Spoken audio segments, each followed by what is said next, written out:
Hey there, and welcome to episode 36 of Cast Reflect. I'm your host Josh, and I'm joined as always by Connell Luke the Truth Jennings. And we've got an extra guest in today as well, Mr. Andrew Kipling. Hello guys. How's it going, mate? Yeah, good man. I love that you just asked whether he prefers Andy or Andrew, and he said Andy, and then you introduced him as Andrew. Oh no, I wanted That's all right. to. No, that's fine. That's fine. Yeah. It's like a good professional to be moniker, formal. really, isn't it? Yeah, it's formal. Yeah, exactly. This is a professional fucking podcast. Podcast. Mate. Podcast. Disaster, innit? It's a disaster already. No. How's it going, guys? Yeah, good mate. How are you doing?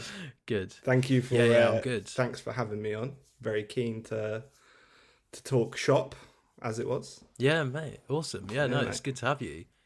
Yeah, as I said earlier in the green room, it's good to have more guests on, and we're trying to do that a little bit more. So yeah, thanks for coming on, mate. Thanks. I'm not the first guest, am I? How many have you had before me?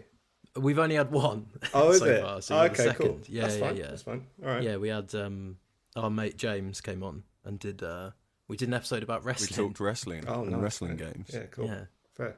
Yeah, it was good. Very Good. nice. You should have listened to it, really, mate. Well, I've listened to a few. I can't lie, I listened to a few, and I listened to some to try and see if you had talked about the topic of today's podcast. Yeah, basically, yeah. just so I could glean a bit of information, and Nice. But yeah, I've done some listening. Don't get twisted. No, I love it. Yeah, Love it. I've love done it. some listening. That's good. It's good. I think we briefly talked about today's topic in the Last of Us episode. We Or did. At least, sort of very briefly touched on a few of the things that we'll probably talk more about today. Yeah, we did. Yeah, it was episode 3. I went back and yeah, so we did a little Long bit on time that, ago. but obviously the majority of the episode we spoke about The Last of Us. So before we kick into the actual topic, what have you guys been playing? Have you been playing anything recently? Con, do you want to start? Yeah, sure. I have actually started playing Cocoon, which is Oh, yeah. really cool. Beautiful, beautiful game. Puzzle game where you sort of traverse between worlds, and the worlds are in these little globes that you hold, and you can only carry one at a time, but you can like jump between worlds, pick up the globe, jump back, and you sort of have to take them to different worlds to solve puzzles. Right. Music in it is incredible, and as you start to get to the point where you complete the puzzle, the music will change and like the tempo will pick up and stuff. So That's cool. The music's triggered by like your progress sort of thing. Oh, nice. That's cool. Like little mechanic, isn't it? That it's like cued by music. Was that on Game Pass, wasn't it? I think I've seen that on Game Pass. I think it might be. I got it as a birthday present from mine and Andy's friend Ruben. Oh, nice. What legend. Nice. What about you, Andy? You played anything recently? Yeah, I'm playing Elden Ring at the minute, which is fun right now. So like I bought it on like release day, and bearing in mind I've never played like any kind of like FromSoft game before, and I was like, I'd like dabbled, I'd like downloaded Dark Souls Remastered on the PSN store and Bloodborne and that, and with no frame of reference when you play those games for the first time, you get like, I don't know, 5-10 minutes in, you're like, this is pretty, I get why people play this is really fun.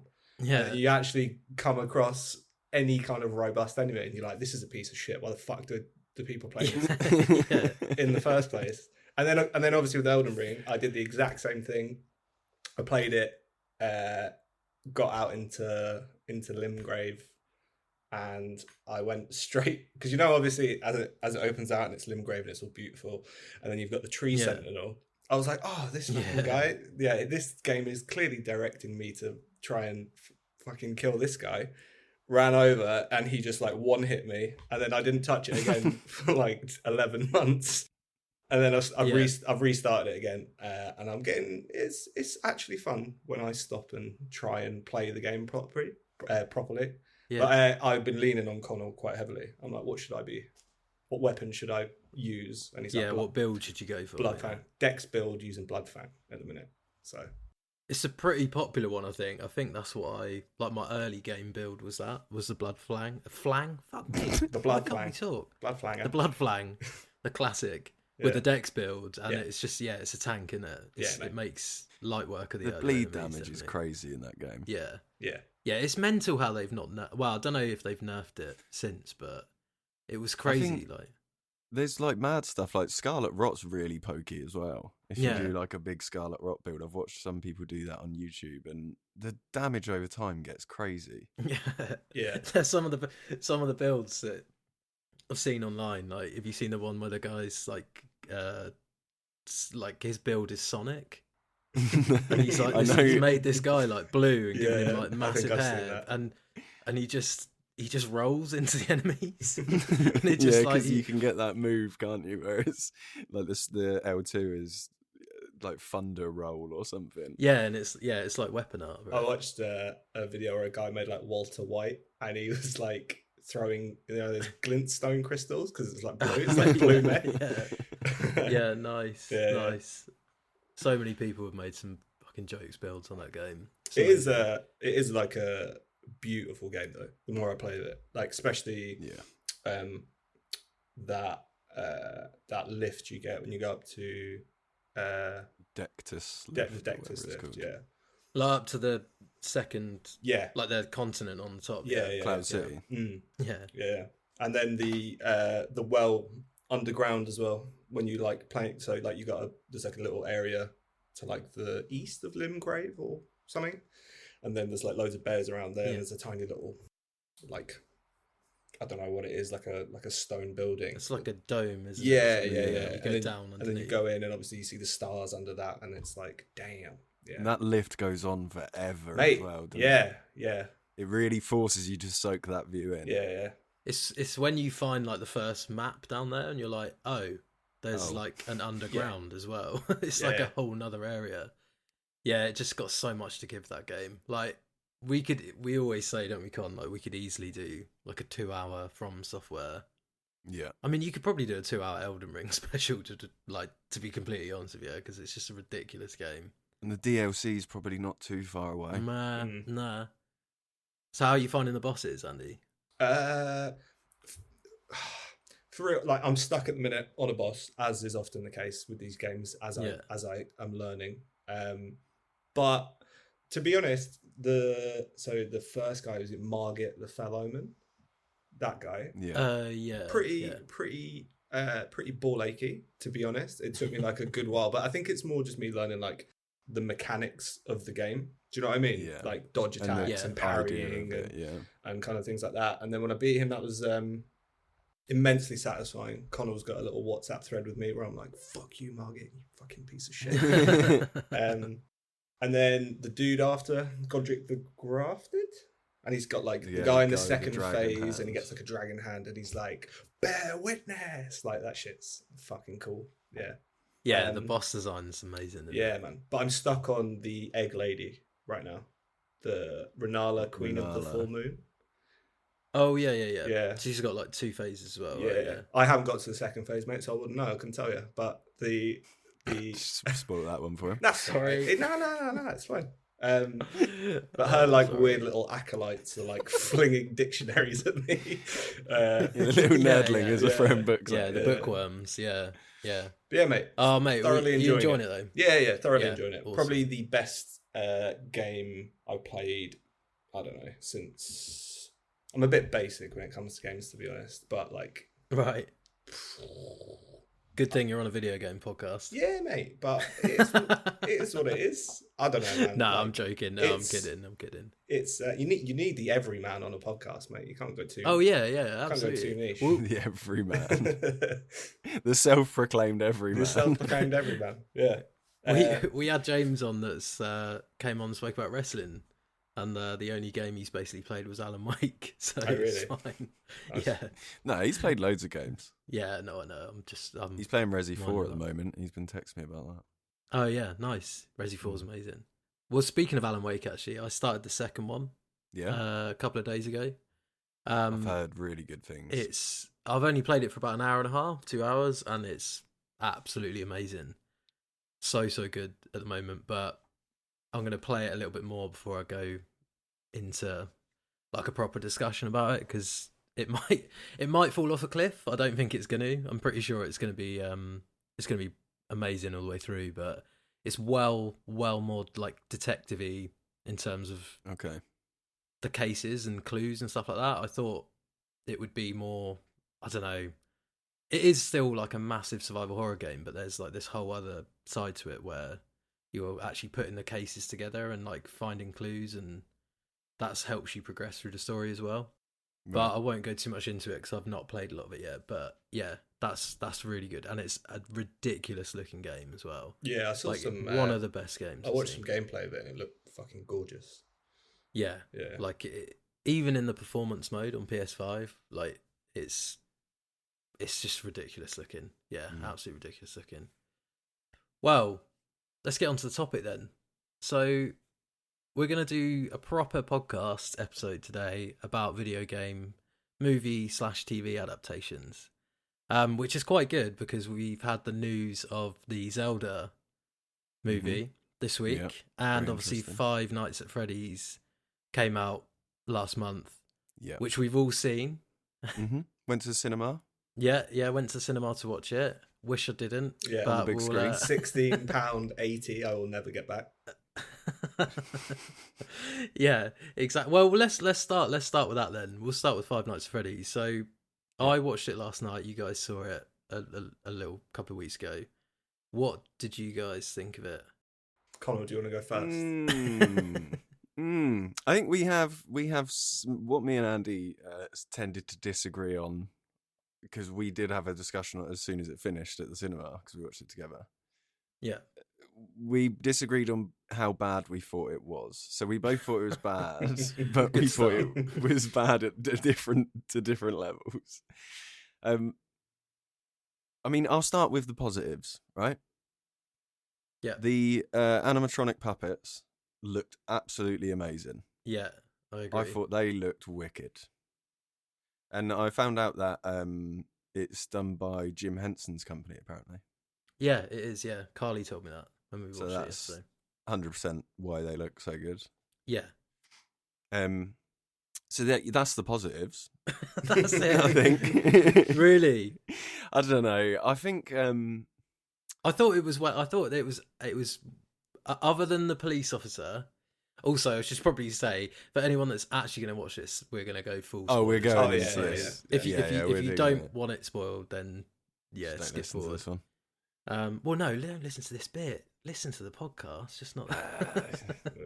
But yeah, I thought other than the police officer, the acting was good in it. I thought Matey was good. Yeah, I don't think the acting was bad. The kid was good in it. It was okay directed.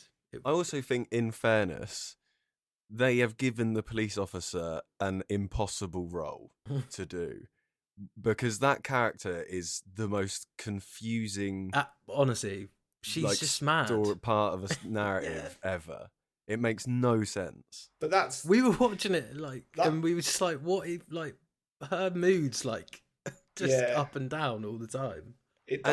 Basically, she was a police officer that was covering for a child murderer the entire time. Yeah.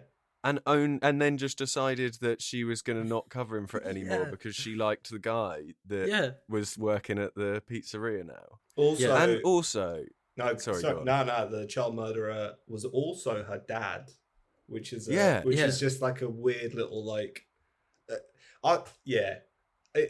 who was very willing to stab her. Yes. Without any sort of remorse, whatsoever. He didn't think about it. Didn't have to think about it. He looked like he'd been thinking about doing it for a long time, to be honest with you. Yeah. He was waiting for an excuse, wasn't he? Yeah. To shank her. So what I was going to say is, I think to watch this film with any semblance of coherency, you have to understand and you have to have 8 beers. You have to understand and accept that it's not set in our universe. It's set in a world where these things happen. For some reason, animatronic toys are controlled by children's drawings, and his sister is a prophet who can draw drawings of things that have happened in the past that she's never seen before. Yeah. And even when he asks her, he's like, so what are they, the kids, are they ghosts of the children? She's like, yeah, how else would they control the animatronic robots? Because It's like, because obviously, why wouldn't you? Yeah. She That's looks at that him bit. like he's the idiot for asking that question, which really pissed me off. Because she's like, well, fucking obviously, they're possessed by these dead kids. Yeah, it's madness, isn't it? Yeah, it was a bit of a dumpster fire. Yeah. Story wise, I completely agree with Connell though. Like the animatronics looked amazing, like amazing. Yeah, they did look really The thing fundamentally, and Connell, I'm not gonna steal this idea because Connell did bring it up when we were speaking, so he gets the credit for this. But I totally got it. Thanks. Why they chose the format of the film that they did, where it was like a dramatic sort of thing, and they like pulled in his backstory, and like his brother went missing, and he has weird dreams, and his weird prophet sister. I've never played Five Nights at Freddy's, but as I understand it, it's very much like static cam. So why didn't they do like a found footage-esque thing instead of doing this kind of like really convoluted psychic sister missing? It was a bit of everything, wasn't it? Brother. It was, yeah. Yeah, but it just didn't like land. You know, like some things you kind of like watch it and you're like, oh, all right, I kind of get it, but like it just didn't. You suspend your disbelief a little bit, don't you? But it's really hard to do when the tone of the film's just like up and down, and it seems to change. Like the bit when they were just like all hanging out and they build the fort, and it was just like, what's going on here? Yeah. And he's like, because the whole tone of the film has just literally flipped on its head. It's gone from a horror thriller to like a fucking family adventure. Yeah, as I recall, there's a bit where the guy is basically like he wants a minute alone with the police lady, and she kind of walks off, and he basically says he says to his psychic little sister that is in a little circle with all these incredibly big dangerous animatronics. He's like, are you going to be all right for 5 minutes while I go and chat to her? You right with these? You're right looking after her? You're right with the animatronics powered by dead ghost children? Yeah. For 5 minutes? And she's like, they're about 8 times the size of her as well. And really nonchalantly, she's like, yeah, absolutely, yeah, it's cool. Go on. Yeah, we're just gonna play. His process of like his thought process is mad because he literally goes to work one night, discovers that animatronic ghost robot dead children are real. That's the first time he's ever come across that. He goes back to work the following day and takes his sister. That's the thing, and it's like, what, you couldn't get a babysitter? Also, I wouldn't be going back to work anyway. I'd be phoning my boss going, sorry, mate, this is mad. There's animatronic dead ghost robot children. The movie. It was absolutely fucking wild. The first half an hour, I was like, okay, this is fine. I can see what they're going for. And then in classic like Blumhouse horror fashion, it just fucking felt like it absolutely fell off a cliff in the last like 40 minutes. Also, like me and Carly were watching it, and I was like, when they go in to like trash the place, those characters that get introduced literally to die. Yeah, because they're like, well, we need the animatronics to kill something in this fucking movie, and then like, I was like, a few of them got killed, and I was like, there's not much gore in this, is there? And then literally that woman just gets bitten in half, and like her fucking torso just lands on the floor. I was like, oh, there is a little bit then. That's the thing I didn't. But quite there wasn't get. much. Yeah. I didn't quite like get why. So they're like, right, well, it's not really like supernatural horror. It's not like real kind of ghostly shit, because there was minimal jump scares for one. For a game again that I haven't played, but as I understand, it relies heavily on jump scares, right? So it is jump scares the game. Yeah. So there was like 1 or 2 jump scares, and they were very like mid jump scares. It wasn't like, it was just like, oh, there's a flashing strobe light in a hallway, oh, I need to hit, and then that's it, and it moves on really quickly. There's no like payoff for the jump scare. So there was that, and like there was no real gore for one. And like it just felt, and I was saying this to Connell, it just felt like a drama film with animatronic bears possessed by dead children. Do you know what I mean? Yeah. Like, Yeah, it was yeah, more. yeah, It was more like it was like the whole It's more kind like of the like Sixth Sense, isn't it? than it yeah, is, like- yeah, and like there was a kind of back plot, and it's like, oh, I can't take care of you, psychic little sister, you know, because I beat the shit out of the guy in the mall. Yeah. By the that way. was Oh, mate, insane that as was well. insane. He was like, oh, that there's was a kid. so bizarre. Yeah, out of nowhere. And I guess it explains it because they go, all right, well, his little brother disappeared and he feels loads of guilt about that. But still, to the viewer, you're like, why is he beating the shit out comes of out that? Why like is he decking him? Edge Yeah. and Yeah. spears that guy into the fountain and then just Yeah. beats on his Like ass. Goldberg. Absolutely pummels the shit Yeah, out of him. yeah, It's like, it's like- mate, you're just stop Yeah. him. You Say, could is just be that like, your excuse son? me. Yeah, excuse me, sir. Or is that your dad? Yeah. Is what's this your going on? dad? Would be a better question. Yeah. Yeah. No, I'm just gonna fucking pound him. just gonna kick his absolutely ass. fucking pound him in the fountain. And also, so what's Shaggy's deal? He's a child murderer. He's getting away with it Yeah. by controlling ghost children in animatronics through children's prophetic drawings or whatever, right? He's got that going on. Yeah. But then he's also entrapping new people with a side hustle as like a job, like, what do you call it? Like a recruiter. Yeah. Yeah. And then he's funneling some of those people through to his like death trap house. He's got so much going on. Yeah, he's spinning a lot of plates, isn't he? And his daughter's just covering for it. Mate, at the end of the film, he goes into the hospital to see her and he's like, it's all right. It's all right. Yeah. It's not all right, mate. It's not all right. Yeah. She's been aiding and abetting in child Yeah. murder. She needs to go to prison. Yeah, absolutely. I'm just checking on her, just checking she's all right. Just completely breezing over the fact that she's like allowed this to happen for what, her entire career. She's Her corrupt entire from the career? inside. Yeah.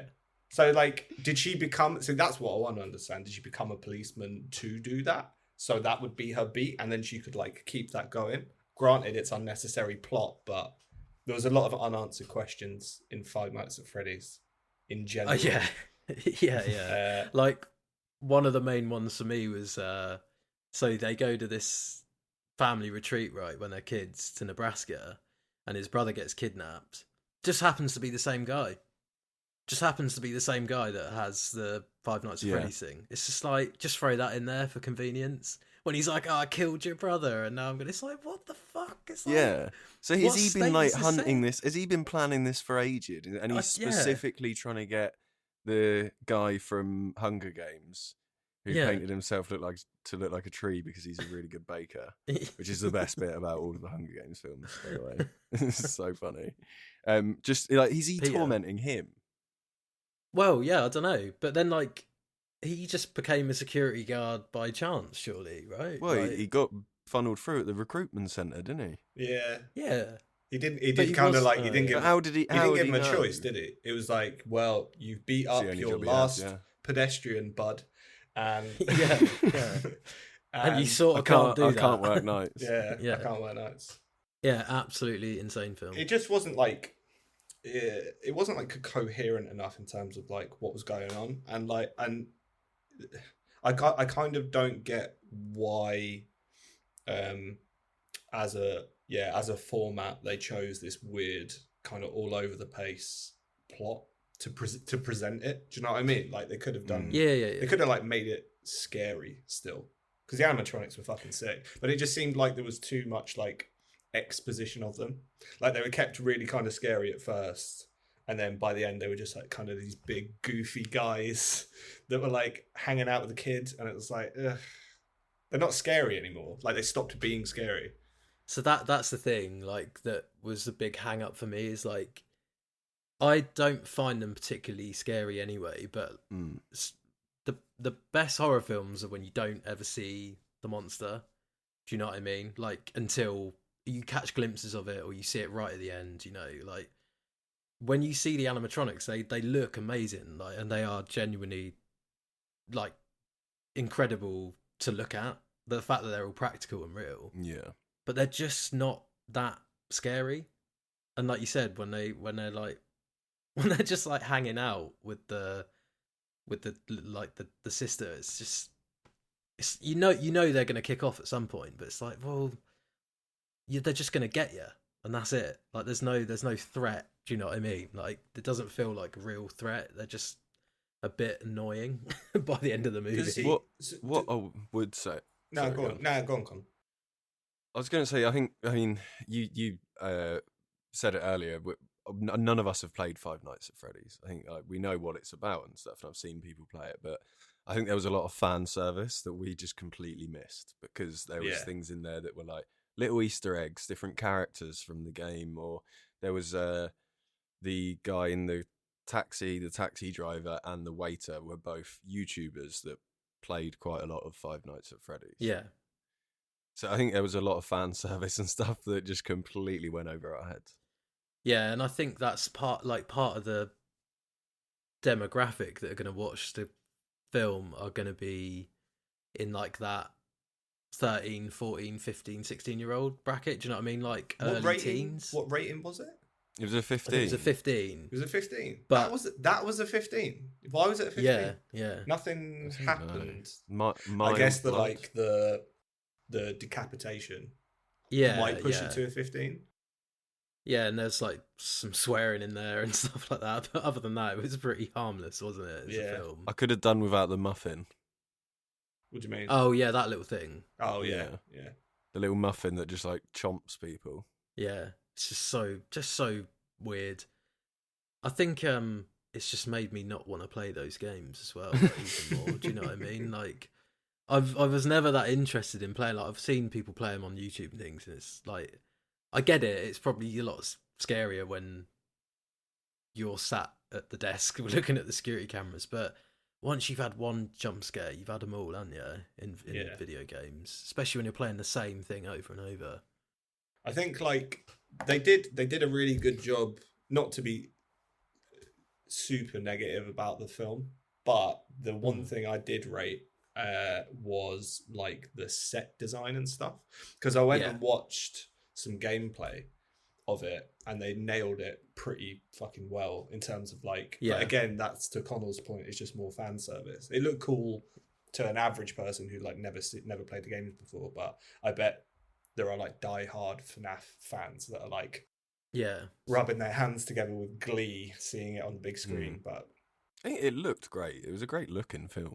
Like it was just, it's the classic, we've got all these really good components, this film, but they're just not stitched together with a fucking decent story. And it's like, give me a decent story that looks shit any day of the week, because that's what makes a film good. Do you know what I mean? Like you can have both, but without relatable characters and like a decent narrative and a decent story, you're just gonna come out of it like yesterday just came out and being like, that was just fucking weird.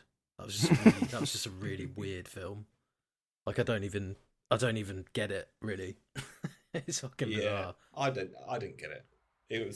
It went very much over my head. It was very peculiar. But I mean, I suppose that it's the cliche now at this point.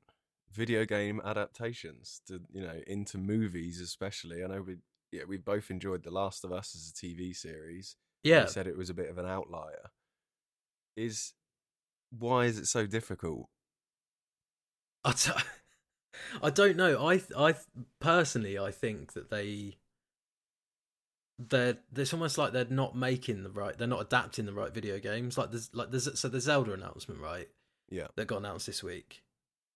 Zelda's my favourite video game ever, and the fact they're making a live action one, and like Timothée Chalamet's been like touted as being Link and stuff like that, and it's just because he's basically the new fucking Tom Holland, isn't he? Like he's in every movie now. It's just like, just don't make that movie. Just leave it alone, please. Super Mario, so the new Mario film, I thought was great. It was animated, like it was just pure fan service. Yeah. Obviously, most of us growing up would have played Mario at some point. Like, if you're into it, you know it. And that film was just like, it was fine. It was good. I wouldn't say it was amazing. But that was adapted well, I'd say, like animated. I can't see how they're going to do like a Zelda movie, live action, because Link doesn't even talk, ever. So they're just going to give Link a voice for this movie, I'm assuming. Yeah. I just don't think it's a great choice. We said that about Half-Life, didn't we? Because I think we mentioned in episode 3 yeah, what would be a good thing to adapt into a film or a TV show, and I said Half-Life back then, yeah, and you said, yeah, but imagine like having Gordon Freeman with a voice. yeah, exactly. It's like part of his mystique is that you never hear him talk, right? As much as I think they could do, like, I think they could do a Half-Life adaptation without Gordon Freeman, personally. Like, you couldn't do a Zelda adaptation without Link. Do you know what I mean? Because it heavily based on a little goblin camp. Yeah, whereas Just a little encampment Yeah. of goblins the whole well, film. it's just a fantasy game, isn't it? Effectively, like. Yeah. But yeah, I don't know. Like, have you guys got any games that you think would make good adaptations, like for films? Because they like, don't get me wrong, like The Last of Us was really good. I really enjoyed that. I thought the first season of The Witcher I thought was pretty good. Yeah.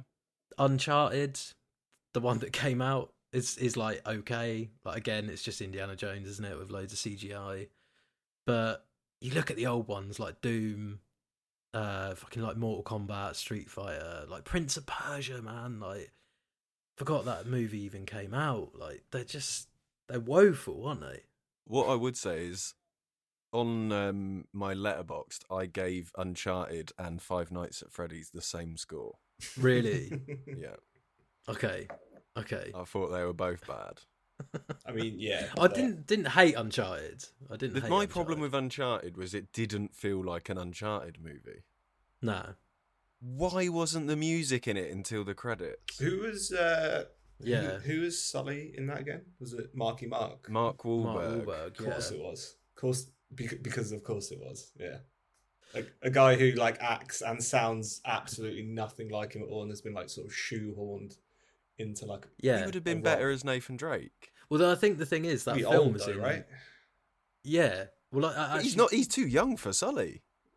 But I Yeah. think that film has been in production for so long that he was originally going to play Drake, and then they were like, "Right, you're too old now. But you're sort of tied to this. So do you want to play like a young Sully?" And then we'll get Tom Holland in. He can play a young Nathan Drake. Yeah, it was just weird. It was I just guess weird. that's probably like why so many of these like video game adaptations stay in like development hell for such a long time, because Yeah. effectively modern cinema is essentially just a bunch of like approvals and yes men and etc etc, and it's really hard to get everyone to agree on like what format to take.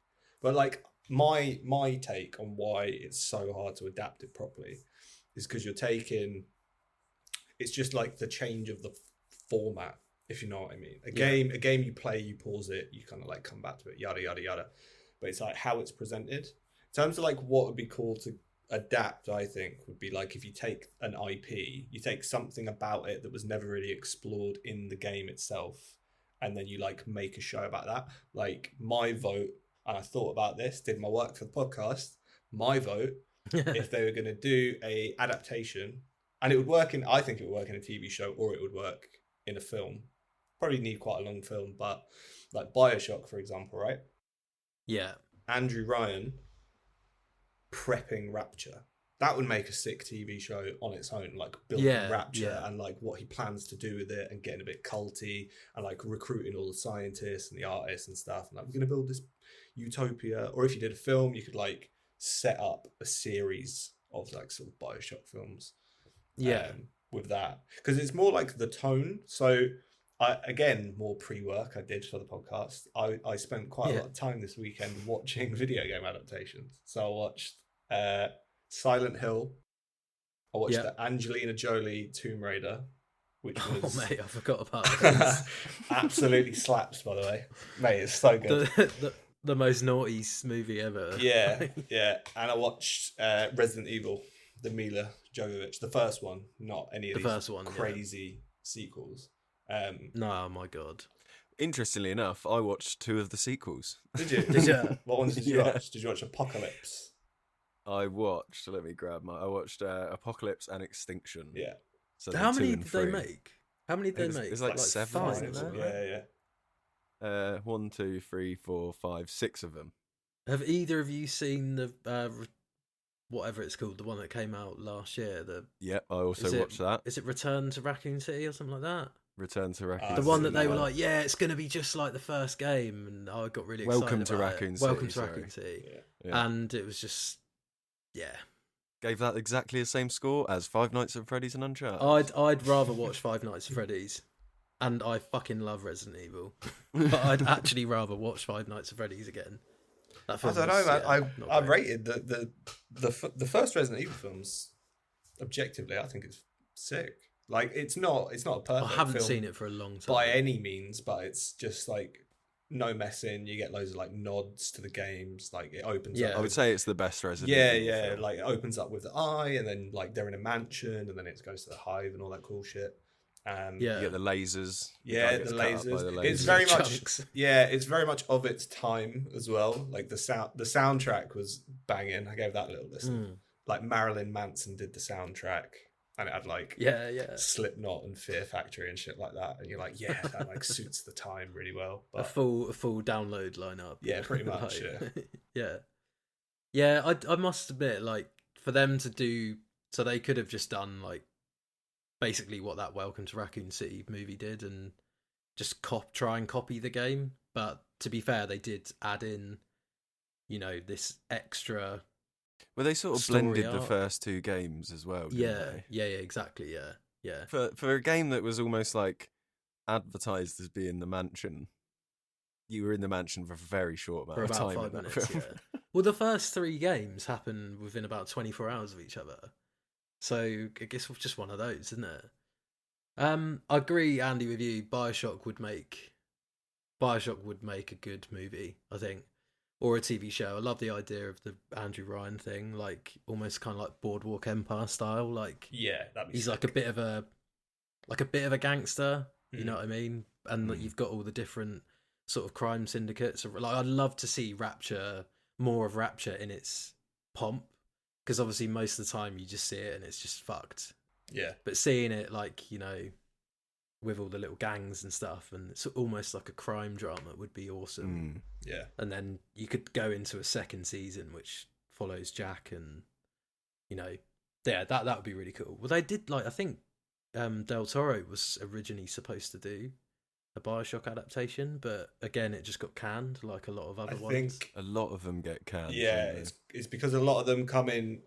I think I read about Del Toro is one of the conditions for him doing it was it had to be R-rated. He's like, I'm not making this. It's because in America, what is it? You've got PG-13. Is it NC-17? And then 17, or does it just go to like R-rated? But if you're gonna I'm not sure. go into some like themes or like have a certain amount of violence, which most games have quite a bit of violence in them. Do you know what I mean? Or like if you're gonna adapt it and you can't do that, it's almost like what is the point of adapting it in the first place? Which is probably why so many of these IPs get picked up. Studio execs get really, really fucking excited. They get a really cool director to come in, pitch it, and they go, actually, we'll never get. Because it isn't like there's something in America like at the box office, you're effectively just like segmenting away a large portion of the potential audience if you make it an R-rated film. Yeah, exactly. Which is a bit of a shame, really, because if you think the amount of like good films you'd get if they maybe rethought that kind of attitude towards cinema, and you can be like, right, fuck it, we're just gonna make like R-rated films. Like in the 2000s, everything was fucking 18. Everything was an 18. Yeah. Do you know what I mean? Exactly. And it was really they weren't all great films, but still like, I don't know. But then with video games, the problem generally is like a large swathe of the audience is probably depending on what game you play and how like liberal your mum and dad are. Between like 8 and fucking however much older. Yeah. So I think it's tricky when they fall in that sort of middle ground, because you can have like a Super Mario Brothers movie which everyone can watch. My nephew absolutely loved it, and I loved it as well because it was just like fan service. But then you get films that are kind of like Five Nights at Freddy's, right? That sort of fall in that age range where it's like, do we like kind of make it less violent and less disturbing, so we can get more people through the door to watch it. And like, I agree, it's to its detriment, because I think it would be a better movie probably probably if they went full hog on the R-rated. Yeah, they do just you know went what I mean? for it. Yeah, and really made the animatronics like fucking horrible and scary. But we've spoken about Five Nights at Freddy. Interestingly, like on the point of trying to like get an age rating to be able to push to wider audiences. There's an article I read 3 days ago, and I sent it on our little brief. Yeah. Netflix have sparked up the conversation about how things are going with their Gears of War adaptation. Right. And they're looking at doing a film and TV series for Gears of War. But again, that is a game that revolves around a lot of violence. The main gun, the Lancer, has a chainsaw on the front of it. Yeah, Like, yeah. But they can get away with it on Netflix because you don't have to sign in. You're not getting charged at the door. Do you know what I mean? Mm-hmm.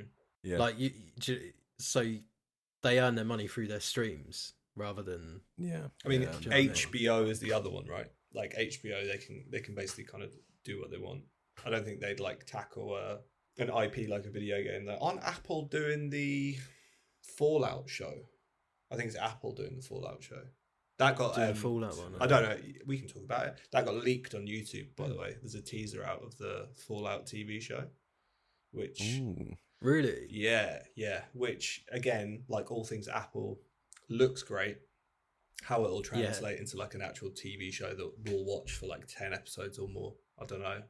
But to be fair to Apple, the two TV shows that I have watched have been really good. I've watched Severance, which is fucking brilliant, and I've seen a bit of Ted Lasso as well, which is really good. Yeah. So maybe they're good at that sort of thing. Yeah. I'm not massively into Fallout as a game, but I love I just don't think it's that great, really.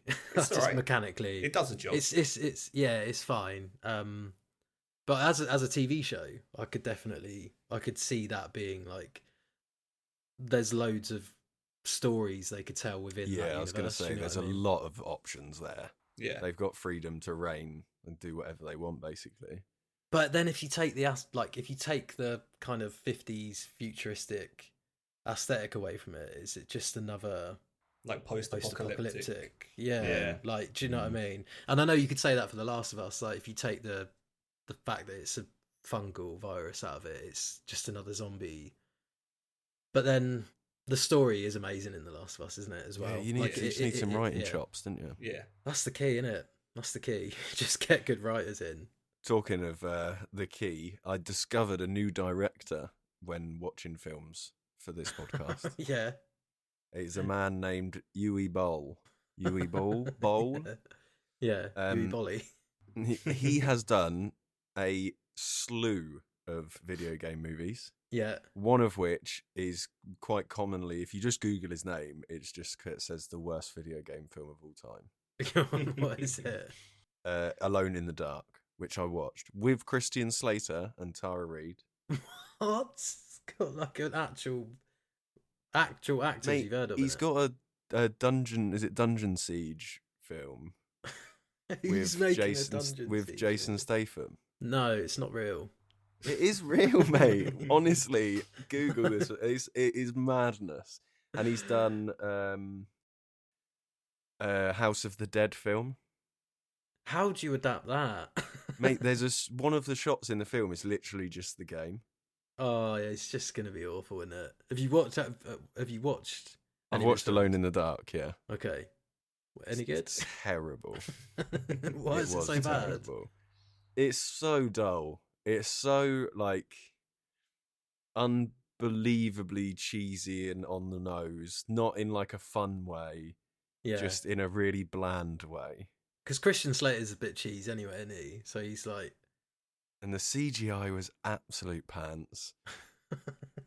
It was just nothing. It's just like, it's this, I would put it in the same category as, like, Steven Seagal films. Right, what his later ones. Yeah, That don't sort of talk stuff. about Under Siege like that, mate. Come on. Nah, So- nah, Under sorry. Siege is I awesome. Slap. later Steven Seagal films. All right, yeah. That's where it's like I'd put it in that sort of bargain bin. Yeah, pound bin at the Yeah. at the local Yeah. like Morrison's or whatever. Yeah. So if anyone listening hasn't experienced any of those movies, do have a little Google, because there's some crazy stuff in Didn't there. he? He's also a Yui very mad character. Didn't he do? Was it? We were talking about this the other day. Wasn't it Far Cry? Did he do a Far Cry film? Yeah, he did a Far Cry Oh film. my god! Sick. Like, where's he getting this? Like, is he just Yeah. funding this himself? Is he? I don't know, but he's publicly also said that he doesn't like superhero films because they're for nerds. Brilliant. Right. Excellent. It's like I He don't- also hosted a boxing thing and I think it was filmed where anyone who didn't like his films could come and box him, and he would just beat the shit out of them. That's like standing by your art, isn't it? You're like, mate, if Yeah. you don't like this, legitimately, we can fight about it. we can fight it out. Yeah. I hope he filmed it. Interesting. I hope he filmed it and turned it into like a boxing game. Yeah, like Super Punch Out. Adaptation. Yeah. Yui Bowl's Super Punch Out. Yeah. Where he plays every character. Yeah. He also has a letterbox account, and he reviews all of his own films as 5 stars. Oh my god. What a man. He's got some serious insecurities, hasn't he? He did a Rampage film, like Oh my God. like the one that The Rock did as well later, but not that one. He did one before it, and he's reviewed that new Rampage film with The Rock and gave it like half a star because nobody wants to watch his film anymore because that's out. Oh, he sounds tragic, mate. To be honest, Yui. It's Sorry quite if you're funny. listening, mate, but Mate, he's gonna I come and reckon box some you. therapy would sort you out. He He's just, gonna knock your head off. at least he's making them. Do you Yeah. know what I mean? So, other than Bioshock, then are there any others that you guys think would make genuinely good adaptations or could be adapted? Like my big one for this is Mass Effect. Like, I think Mhm. Mass Effect could be either like a trilogy of films, or you could do it as a TV show, and take the narrative of that, because I think I'd say it's the best, in my opinion. I'd say it's the best sci-fi narrative in Oh, any mate, game I've played. I've got some before, good I think. news for you. Go on. Have you ever seen Star Wars? I have actually. I have. No, but seriously though, like I do genuinely think Mass Effect would make an amazing adaptation. It would, Yeah. Like if they could do a really high production, throw loads of money at it, get a decent cast, you could write in, because the writing's like already done for you. I'm talking about the original trilogy, not Andromeda, Yeah. which was a bit of a disaster. There The was other two. Sorry, go on. No, I was just gonna say the only other one that I can think of, which I think would be actually weirdly good, would be a Firewatch one. Interesting. Like not like a detective story, but a kind of mystery out in the sticks. So use what they did with Firewatch, but make it a bit more foreboding and a bit more something going on there. Mm.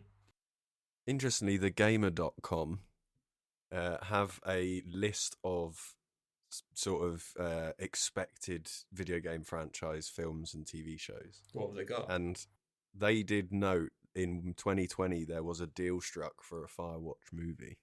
Oh, really?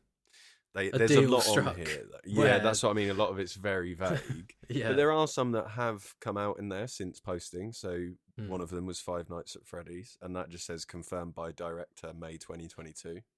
Right, That- fair. That's happened. Untitled Portal movie confirmed by J.J. Abrams in 2021. Ooh. Right, okay. That'd be Which I think good, sounds though. very interesting. That'd be good. If you did it like Yeah. not ludicrously high budget, you kept it like quite like low budget. Yeah. And you kept it like really kind of claustrophobic, sort of. Yeah. And yeah, you yeah, need the definitely. voice actor for GLaDOS to be the voice actor for GLaDOS. Like you could see some kind of bullshit studio exec take where they're like, nah, let's get fucking Kim Kardashian to do her voice. You get or- Stephen Yeah, Merchant yeah, in it, yeah. and he Yeah. can do his voice. Yeah, the- yeah. the his character. Wheatley. Is it Yeah. Wheatley? Yeah, Wheatley. Yeah, really. There was also an untitled Bioshock movie announced in February 2022 Ooh. on Netflix. Okay. Right, okay. So they are actually like places are starting to tap into it a lot more, aren't they? Because obviously, video game movie adaptations have been a thing for what, like basically since Mario in like the early 90s. But it does feel like, I don't know whether this is because video games have now got to a point where you can tell a really engaging narrative, and it's not just a game, if you know what I mean. That's a really lazy way to say it, but you know what I mean. Like you play Super Mario 64, it's just you're jumping around, aren't you, and collecting stars, and then like The Last of Us comes out, and it's, I think, set the bar rather for how you can tell a narrative, and maybe studios are now actually starting to be like, fuck, we can just definitely make some money on this. I think, I mean, I completely agree in terms of like if you set a benchmark, because that's what because they've been like video game adaptations have been effectively trash for a really long time, right?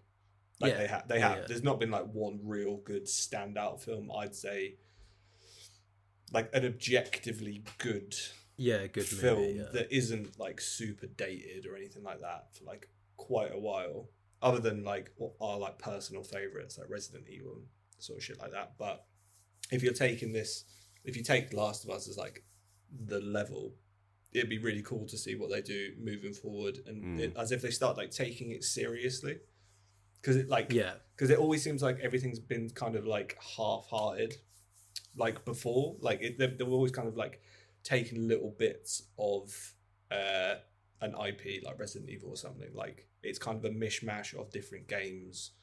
Do you know what I mean? And they kind of smash it together, and they go, "Oh, the fans are gonna fucking love that because they can point this out and point that out." But then, if you actually take like something like The Last of Us, which is like this really clear narrative-driven story, and then move it, and then you could just sort of copy and paste that format, whether or not it's like TV or whether or not it's film. But then again, I don't know. Films, my personal opinion is TV is always going to be is turning into the superior format for broad IPs like video games with a lot of shit going on. Like imagine an Elden Ring film, and we're gassed about it. We're really excited, and then we actually like check the runtime when it's announced, and it's like 80 minutes. I'm like, it's gonna be shit. It's gonna be pony, because there's no way you can like cover all of that stuff in that short of a time. And I think that's been a consistent stumbling block of video game film adaptations, is you play a game for 10 hours, 15 hours. Some, like, games now are fucking ridiculous size. Like I finished Final Fantasy 16 like a couple of months ago, and it was like 50 hours, and that was just like the main story and a few side quests. Like, how do you go and adapt that into a 2.5 hour film? Like, you just can't. It can't be done with any, like, in a decent way. You know what I mean? It just can't be done. Anything else on the film adaptations? I think just one more from my side is I've briefly spoken to both of you about ones that would be good. I do think Bloodborne would be very interesting if it was done right, and because there's just so much to uncover in that story. And it's a very cool aesthetic. I love Bloodborne. So who would be your ideal director to direct a Bloodborne film? Oh, that's a tough one. That's a really tough one. I think it would have to be a horror director. I was gonna say Del Toro, surely. Yeah, someone like Del Toro would be wicked, wouldn't it? Because like, what's the Del Toro film? With Pan's the Labyrinth. Pan's Labyrinth. That sort of feel to it would be wicked. Yeah, I think From Software stuff would be. There's a lot to pick at and digest, which you could make into like its own. Because you could have side quests effectively in From Software games. It's an entire film. Yeah. I think for me, it would just be like taking video game worlds that have been created and telling stories within that world, rather than just copying the actual. So like, I really enjoyed The Last of Us, but my favourite episodes were like the first 5, because they were it showed you a little bit more on the outbreak, and it digressed from the game the most. Whereas the last 5 episodes were almost carbon copies of what happens in the game, Mm. which I still enjoyed, but I was more engaged when they were talking about stuff that didn't happen in the game. You know what I mean? Yeah. Because we played the games, like we've Yeah. done that story. The Bill and Frank episode was probably it's my favourite episode of the season, to be honest. And it had nothing to do with the narrative of the it did ultimately. It made no difference to whether or not like Joel and Ellie did X, Y, or Z, but it was still like an excellent hour It's great. of television. It was a film in its own, wasn't it? Absolutely stunning. Well, I was going to say they could have made that episode 20 minutes longer and just released it as a film. Yeah, Like it wouldn't have even had to have been in the Last of Us universe. Like again, that's like when you write a good story with relatable characters. That's how it's done, in it. yeah. But yeah, that episode is what like legitimately one of the best episodes of TV like I think I've ever seen. Do you know what I mean? It was so good, Really good, so good. Well, that was awesome, boys. Thank you for that. That was a lovely little chat. I think we put the world to rights now about video game movie adaptations / TV adaptations. The bar has been set. Yeah, the bar has been set. Just write a good story. Studio executives. Yeah, Hollywood. Yeah. Get on the blower, mate. If you need a good story, we'll Shout sort it us. out. Don't worry. Nice one. Right, we'll do a quick Reflect Selects this week, and then we'll have to call it because we've run out of time. But I'm going to give this... Right, so when I was looking, there's about 3 games out next week. Mm-hmm. Like, there's literally about 3 games out. I'm going to give this one to a game called Wordless. It's out on Tuesday, 21st November, out on everything by No Name Studios. And it's just like a little indie platformer, basically, like a little side-scroller. That's very cool. Unique art style. Cool Yeah, effects. the art style's wicked. The combat's turn-based, so it's not like a hack and slash. It looks quite challenging.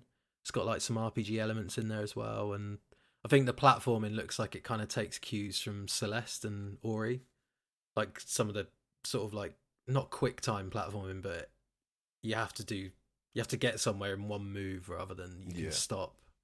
It looks really cool, and like the main character's like a little orb, and like he sprouts like limbs of light to kind of get around and traverse the levels and stuff. But it looks really cool. It's out on Tuesday, 21st November on everything. It's called Wordless. When I looked at it, I thought it was going to be like a Scrabble. That's what I or thought. something like that, or like Words with Friends. But no, actually, surprisingly, it looks really, really good. Wicked. What you get out this week on the channel? It's episode 6 of our Way Out playthrough. This one's called Professional Connect 4 World Champions. Oh, yeah. I remember mostly this. A video of us playing Connect 4 in the hospital. Is that literally... There's a bit more to it than that, isn't there? There is, yeah. It's like a the 5-minute episode. It's the hospital escape. Mate, Nice. The Connect 4 took longer than 5 minutes, I can tell you that now. Really? We played 3 rounds. We did a best of 3 on Connect 4 whilst on the run from the police. This game's just absolutely bananas, isn't Priorities. it? Absolutely. Yeah, literally. He's like supposed to be going to see his pregnant wife. Nah, And we He's just like played 3 having rounds a game of of Connect 4 with Busy. this guy he's just broke out of jail with. It's like, this game is just insane. That was very, very funny though. Cool. You got anything on, Andy? You want to plug? Nah, mate. Nah. No? Nothing on the socials. Not this week. Nah, cool. Just trying to beat Renala, Queen of the Full Moon. I'll let you both know when I do, and then I'll get on with the other 80% of Elden Ring. Yeah, nice, man. Well, if we do a From Software special, we'll get you back on, or any time you want to come on and talk about something, just let us know, and then we can sort it out. Thank you for the invite, chaps. Had an No, absolute you're pleasure welcome. today. Yeah, same.